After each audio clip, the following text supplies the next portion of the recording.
One thing that's been great about the success of the App Store has been all the simple yet addictive high-score arcade titles that developers have been experimenting with. For a gamer in his 30s like myself, it reflects a simpler time when these games ruled the arcades, and had players vying for positions on these hallowed leaderboards.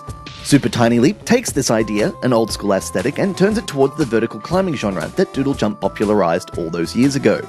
It might not exactly pull off its intentions, but that might have more to do with the patience of the player learning the game itself. We shall see.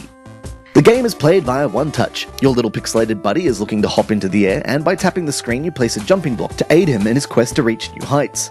If he hits the center, the block will propel him upward, but if he glances off the sides, he will wall jump towards the opposite direction, giving you an opportunity to place a block in a better position. It's this block placement that dictates the pleasure or frustration you'll have with this title.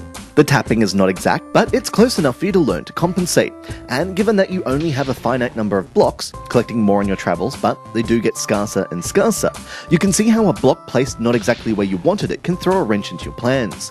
And this only gets worse when the electric orbs appear that will fry you upon a touch.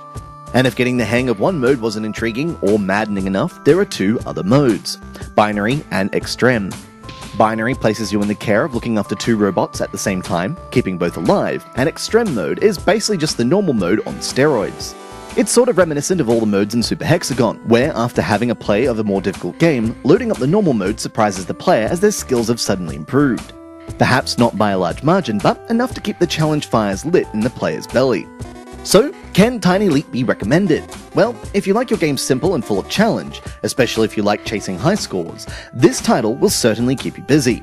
Others may find the learning curve too frustrating, but since the game's normal mode is free, there's no risk in seeing whether or not a purchase is something worthwhile. This has been Andrew with AppSpy.com. We review, you decide.